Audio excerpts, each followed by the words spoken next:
안녕하세요. 저는 Christina. Hey guys, it's Christy. So this is the second video on this Friday that I'm going to film. Not sure if this is going to work, but we're going to try it out and see how it goes. Today I'm going to be doing a review on the drama Descendants of the Sun. This is a 2016 drama and it was requested, so just, you know, an FYI, there's going to be spoilers in this review, and the only reason I'm mentioning it now in this one I don't mention any of the other ones that I do kind of, you know, reveal things, is because this one is very recent. And so if you're still watching it, or if you're not finished, or if you're starting it and you don't want to kind of know what's happening before you watch it, there's spoilers in this one. So we're gonna get right into the story. While on leave, Yu Shijin and Song Dae-young, they're members of this elite team.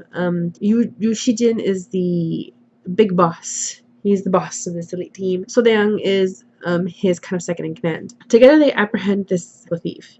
Because the thief is injured while they're apprehending him, he's sent to a hospital. Dae-young kind of realizes that the little thief stole his phone before the ambulance took him. They go to the hospital to confront Kim Gi-bum, who is the thief. They go to the hospital to kind of retrieve it, right? So they're at the hospital. Shijin meet Kang Mu-young, and she mistakenly thinks that he's the thief's gang leader. He tells her that he's a soldier, and he kind of proves it with a verification from an army medic who's there at the hospital by the name of Yoon Myung-jo. She is actually there to see Dae-young because she and him used to date, and now they've kind of broken up, and she still kind of has all these feelings for him. They broke up because of her father, Lieutenant Yoon. He doesn't believe that Dae-young is good enough for his daughter, and so he kind of caused this breakup with them. Shijin falls instantly in love with Mu-young, and they go on a few dates. The problem is that he's kind of the leader of this elite team, and because he's the leader of this elite team, whenever they call him, he kind of has to leave, and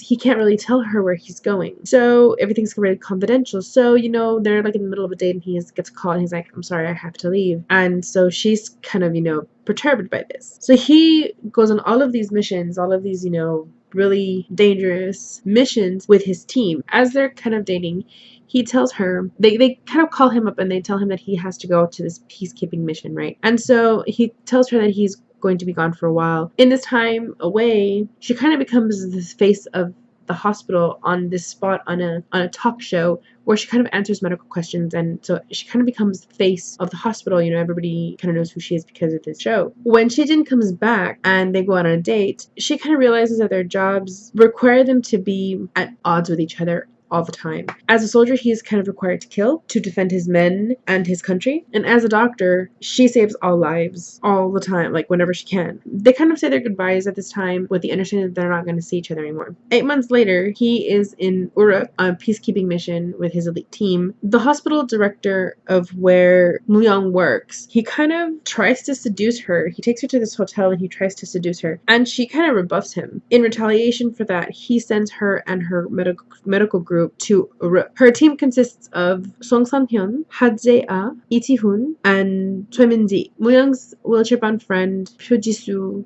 along with Ji-hoon's pregnant wife, Jang Hyun, they stay behind. There in Uruk, Shijin and Mu-young kind of meet again. He's the soldier who's sent to escort her to where she's going to stay.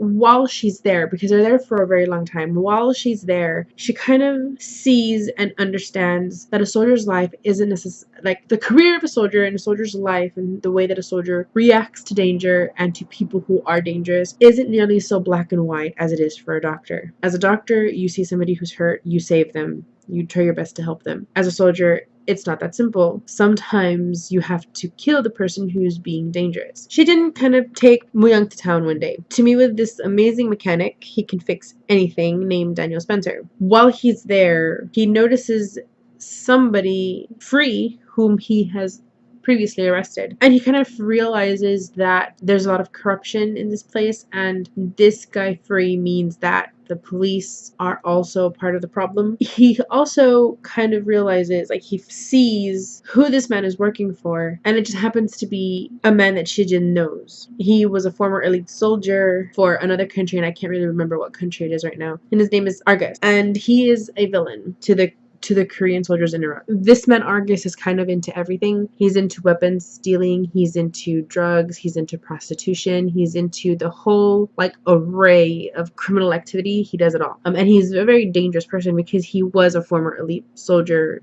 Sorry guys. during their time here in Uruk, they kind of face a lot of things. You know, they face both the elite team and the doctors, the medical team. They face a lot of different obstacles.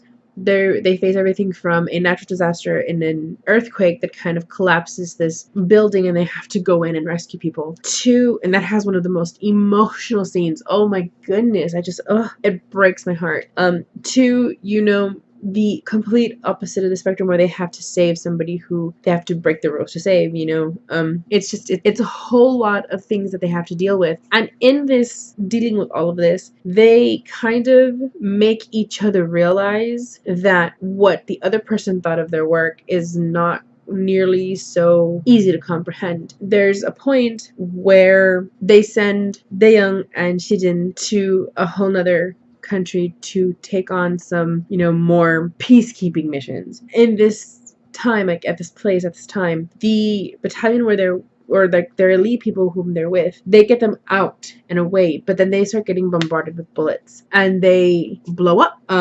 They don't get to the chopper in time, and the chopper leaves and they stay and they get blown up. So they're dead. This happened at a point where Shijin and Muyang are kind of already okay in their relationship. She understands that as a soldier, he doesn't have the say-so in when and when not to use lethal force. If he has to use lethal force, he has to use it. He is already understanding, you know, that she's a doctor and she has to save everybody. At this point, the medical team is back in Seoul. You know, whenever they've had leave, they've come to Seoul, and Shijin has been with Muyang. They've kind of made this deal. Whenever he has to go off on some secret mission, he's going to say that that he has to go to the department store, and that's her code to know that he's going to be on a mission. When he dies, she kind of loses all hope, and Yoon Myung, she kind of has to deal with the fact that the man she loves, whom she never got to be on okay terms with again, is gone, and that's all there is to it. She's devastated, and they're both they can't deal with it. So what Mu Young does is she goes on volunteer missions to other places. At the moment, she's on this is the best part of this drama. It's so freaking funny. She goes to some mission, you know, somewhere else. It's the anniversary of his death, and so she goes to go leave him some, I want to say it's apples. When she kind of looks up, he's there. He's standing there, and he's walking towards her, and she's kind of like in shock. She doesn't know what to do. She kind of runs up to him, and she hugs him, and he explains to her, well, it's funny because she freaks out first, and she's, angry, and she's hitting him, and she can't understand why he's back. And then, he kind of explains to her what happened. They weren't killed, they were captured, and they were tortured, and they never gave information, and so they were finally rescued. So she takes him back to her tent. There, she's feeding him, he's eating.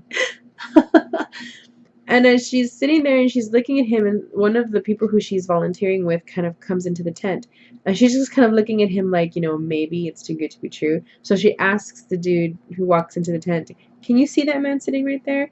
And the man's like, "Yeah, of course I can see him, of course." And so Shijin's kind of like, "You know what? I died again. I died again because you thought that you were seeing ghosts." And it's the most hilarious reaction ever. And so her colleagues call her medical team they video chat her, and she's sitting at the edge of her bed, and she's kind of got the tablet up like this, and the camera is recording her, but it's also recording Shijin in the back eating. And so, her colleagues are like, "Hey, you're doing well, like whatever." And then they see Shijin eating, and they're like, "Oh my god." And so the connection is lost, right? And she's like, "Oh, what happened? Like, I don't understand what happened." So they call her back, and they have like the most serious expressions on their faces, and they're telling her, "You need to tell him that you love him, and you need to tell him that he needs to move on, that he can't stay here." And she's like, "What are you talking about?" And they're like, "It's because the commander Shijin is there behind you, and he's eating the food, and oh my god, you've got to tell him that he has to move on. He's gonna haunt you forever." And she kind of laughs, and she stands up and she walks over to where he is, and she sits down so that the tablet is right here, and she's recording both her and him. And she's like, "Do you see that? They want you to go. They want you to leave already." And he's like, "But I just got here. Like, really? Now I have to leave again?" And they're like, "Oh my god, you're alive." And he's like, "Oh, I just died again. That's the third time I've died." The reaction is so freaking funny. I love it. It's funniest. This drama was freaking awesome. It's got a very kind of realness to it. Like, I've told you guys, I really like dramas that have a lot of action and a lot of fighting. I think for me, like martial arts, you know, it requires a lot of discipline. And so when I see a drama with somebody who's proficient in martial arts, it makes me, I'm in awe of it. And this drama is freaking amazing. Like, oh my god, I freaking love it. The only person who I've seen before is Yoon Myung-joo. She comes out in 2 of the dramas that I've seen. She comes out in The Heirs, she plays Rachel, and she comes out in To the Beautiful You, she plays Sol. I think her name is Sol. Yeah, I think her name is Sol. This was the first time that I've seen her in a role that's good. She doesn't play a villain in this one. It was really good. I really enjoyed her performance. Guys. So, Onu from SHINee. Seriously, guys. I was so freaking shocked. Guys. He plays Lee Ji-hoon, and he's the dude who's expecting a baby. Oh my god, I freaking loved him in this drama. He has one of the saddest, most emotional like conflicts of his life in this drama. He is such a great actor. He is so freaking phenomenal. I cried and cried and cried.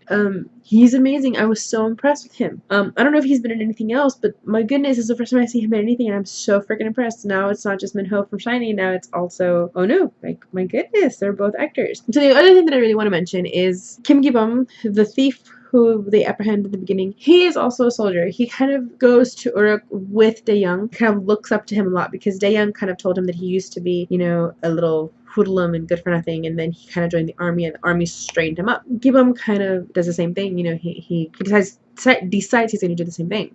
In the army, he is an army cook. He cooks amazingly, apparently, and he's there in Uruk, and he also has some of the best, like some of the most emotional and best things that happen to him, and just so, like, one of the things that happens is when they have the earthquake and it brings down the building and they have to go in and save these workers. He really has nothing to do. He isn't medically trained, and he isn't really trained, like, he's trained as a soldier, right, but he's more focused on the cooking at the mess hall. And since this is a peaceful mission, there really isn't any use or any real need for a militant cook. So he's just there cooking, right? So he really has nothing to do. And so he's kind of just standing there, and the medical team keep telling him, if you're not going to help, just move, just go away, just leave. And he's, you know, desperate to help, and he doesn't know what to do. And so, I mean, it's one of the best kind of portrayals. I'm so impressed. I freaking loved it. I really loved his character. I kind of went from like feeling sorry for his character to really enjoying his character. He was one of the best. When Dae-young is alive and comes back, oh, the reunion is so touching. It's so sad. It's so touching. It's so emotional. Like, you can tell that he really looks up to Dae-young. It's so amazing. I freaking love this drama. They even tied up the ending in a nice little bow. You know, everything was resolved. Everything was happy. Everything was great. And it's really funny because at the end of the drama, they kind of break the fourth wall, and they kind of, you know, talk about it. And they kind of look at the camera like, what? You don't like a drama that ties everything up together for you? That everything's resolved and everything's fine? It's just funny. It's kind of chuckling. It's a great drama. I cannot wait to see it again. It is so wonderful. Highly recommend it to anybody who wants to watch an action-based drama. So I'm sorry if I spoiled anything for you guys. So that's it for this drama, guys. If you agree with me, disagree with me, let me know down in the comments below. If you would like to see this drama first and then drop me a line, that's great. If you would like to see these dramas and you don't know where, I watch Hulu on my computer. I watch Drama Fever on my internet ready TV, my computer, on my phone. I watch Hulu on my Xbox, on my phone, Hulu Plus on my Xbox and on my phone. Right now I prefer Drama Fever because it's a very good price for a year, and I'm a premium member, so everything's kind of commercial free. So awesome. If you guys have any requests for me, leave it down in the comments below. If you would like to see something, if you want to see something but you would like another opinion first, let me know down in the comments below and I'll check it out for you. I'm sorry if I'm talking really, really fast. Apparently this thing has a little bit of caffeine. If you like this video, you thought it was at all helpful, you know, give it a big thumbs up. If you don't want to miss any more reviews or any Countdown Wednesdays or any special videos that I might have, you know, subscribe down below. You don't have to if you don't want to, but, you know, it would be great for me. So next time I will be doing a review to My Love from Another Star. After that, I will be doing a review to X Next Door, and after that, I will be doing a review to Doctor Stranger. After Doctor Stranger, I will be doing a review to Cheese and Trap. Now, barring any requests, this is how the lineup's going to be. Okay? So I'll see you guys later. Bye. Annyeong. Oh.